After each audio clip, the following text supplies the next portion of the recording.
तो 2024 के समाप्त होने के पहले करीब 3 लाख करोड़ के रोड इंफ्रास्ट्रक्चर के काम होंगे, जिससे कर्नाटक की तस्वीर बदल जाएगी।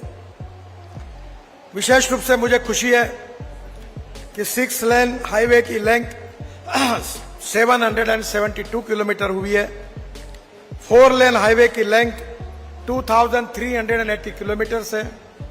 2 लेन विथ पेव शोल्डर 1757 किलोमीटर है और 2 लेन हाईवे 1082 किलोमीटर है। और जो ग्रीनफील्ड है, जो नए से बनाए जा रहे हैं, ऐसे 514 किलोमीटर है। अभी प्रताप सिम्हा जी ने और सुमलता जी ने मुझे बेंगलोर मैसूर हाईवे पर जो कुछ सूचनाएं की थी, विशेष रूप से हाईवे पर एक underpass, foot over bridges, road की एंट्री एग्जिट, सब बातें मुझे मिली है। मैं उनको विश्वास दिलाना चाहता हूं कि 15 दिन के अंदर उन सब बातों को मंजूरी मिल जाएगी और वो काम हो जाएगा। प्रताप सिम्हा जी ने मैसूर पेरीफेरल रोड की बात की है और रेवन्ना जी ने भी हसन के रोड के बारे में बात की है। मैं उनसे अनुरोध करूंगा कि कर्नाटक सरकार की ओर से 50% लैंड एक्विजिशन की कॉस्ट बेयर करने के बारे में आप मुझे पत्र दीजिए। ये दोनों रिंग रोड आपको मंजूर करके दूंगा, ये विश्वास मैं आपको देता हूं। जहां तक कुशाल नगर से माणी तक जो है वो 130 किलोमीटर लंबाई को डीपीआर बनाने के मैंने आदेश दे रहा हूं और जल्दी ही इसका काम शुरू करेंगे, ऐसा विश्वास देता हूं। मैसूर से नजनुगुड़, इसका भी 6 लेन के लिए जो उन्होंने मांग की है, जिसकी लंबाई 25 किलोमीटर है, उसका भी तुरंत डीपीआर करने के आदेश देता हूं और वो भी काम जल्दी शुरू होगा, ऐसा विश्वास देता हूं। मुन्नीस्वामी ने बेंगलोर होसकोटे मुलबागल NH 75 का जो 6 लेन का मांग की है, उसको भी मैं मंजूर कर रहा हूं। उसका डीपीआर हो चुका है और साथ में इसको हम BOT में प्रस्तावित करके इसका मार्ग निकालकर काम निश्चित रूप से होगा। मुझे बहुत खुशी है कि कर्नाटक एक प्रगतिशील, समृद्ध और संपन्न राज्य है। साहित्य, संस्कृति, कला, इन सब क्षेत्र में कर्नाटक की अपनी एक अलग छवि है। मंगलोर और कर्नाटक के विकास के लिए हम बड़े प्रमाण पर काफी बड़ा इंफ्रास्ट्रक्चर ग्रीन एक्सप्रेस हाईवे का बना रहे। मैं आपको बताना चाहता हूं कि 27 ग्रीन फील्ड, जहां रोड ही नहीं है, ऐसे हाईवे हम बना रहे हैं।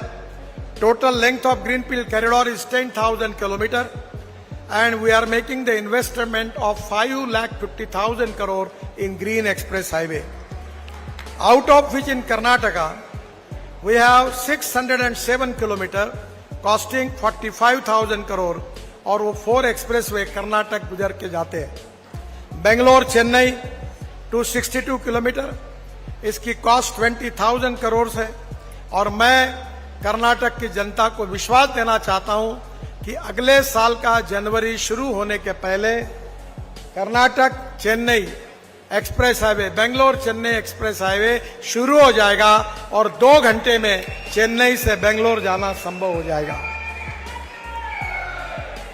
बेंगलोर का जो रिंग रोड है बहुत महत्वपूर्ण है, क्योंकि बेंगलोर जाने के बाद ट्रैफिक जाम की समस्या, पोल्यूशन की समस्या बहुत गंभीर है। हम 17,000 करोड़ रुपए खर्चा करके 282 किलोमीटर बेंगलोर का रिंग रोड SCTRR बना रहे हैं और मैं आपको विश्वास दिलाना चाहता हूं कि इसी साल दिसंबर तक हम इसका काम पूरा करने की पूरी कोशिश करेंगे, ताकि नए साल में हम बेंगलोर को ट्रैफिक जाम से मुक्त करने का काम निश्चित रूप से करेंगे। और एक इंपॉर्टेंट बात मैं बताना चाहता हूं कि हमारे कर्नाटक केसरी करके हमारे एक नेता थे, जगन्नाथराव जोशी, और वो कहते थे कश्मीर से कन्याकुमारी तक, पर तब तो ये बात का हमको एहसास नहीं था। पर मैं आज आपको बताना चाहता हूं कि आप में से बहुत से लोग हिमाचल प्रदेश में मनाली में गए होंगे। मनाली से रोहतांग पास जाने के लिए आपको 3.5 घंटे लगते हैं। अभी हमने अटल टनल बनाई है। अब केवल 8 मिनट में जाते हैं, 8 मिनट्स में। उसके बाद में हिमालय के बीच में से हम 8 टनल बना रहे हैं और वहीं से लद्दाख और लेह पर हम आएंगे और लद्दाख लेह से कारगिल के नीचे हम लोग आशिया की सबसे बड़ी 11 किलोमीटर जोजिला टनल बना रहे हैं, जिसका 80% काम पूरा हुआ है। उसी टनल से निकलने के बाद झेड़मोर टनल है, वो भी लगभग पूरी हो गई है। वहां से श्रीनगर पहुंचेंगे और श्रीनगर से जम्मू के बीच में लगभग 18 टनल हमने बनाई है, लगभग पूरी हो गई है। और जम्मू आने के पहले कटरा है, कटरा से दिल्ली और कटरा एक्सप्रेस हाईवे को जुड़ेंगे और अमृतसर होकर 4 घंटे में अमृतसर से दिल्ली और दिल्ली से सूरत तक दिल्ली मुंबई हाईवे से आएंगे।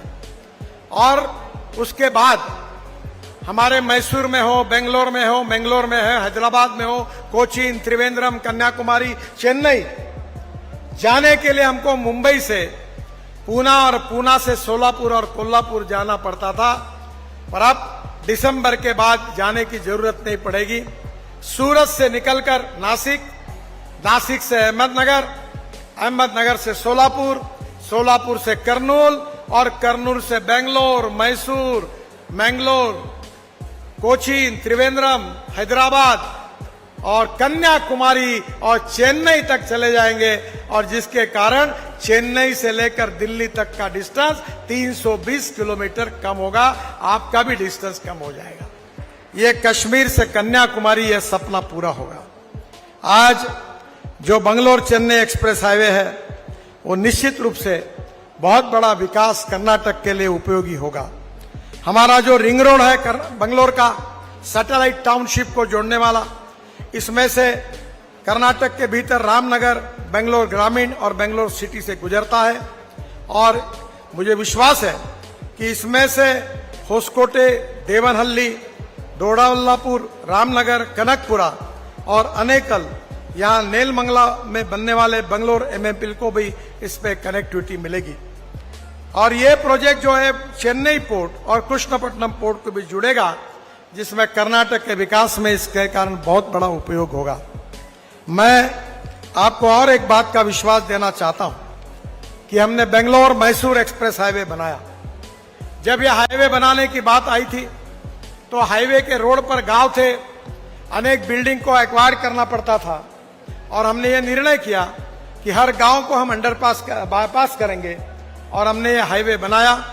इसमें से जो भी सुझाव दिया गया है उसमें फुट ओवर ब्रिज बनाते समय हम लोग ऐसे बनाएंगे कि दिव्यांगों के लिए और सीनियर सिटीजन के लिए लिफ्ट भी होगी और स्कूटर और साइकिल भी ऊपर जा सके क्रॉसिंग करने के लिए। ऐसे फुट ओवर ब्रिजेस भी बनाएंगे और एग्जिस्ट और एंट्री पॉइंट को भी सुधार करेंगे, कुछ अंडरपास भी देंगे।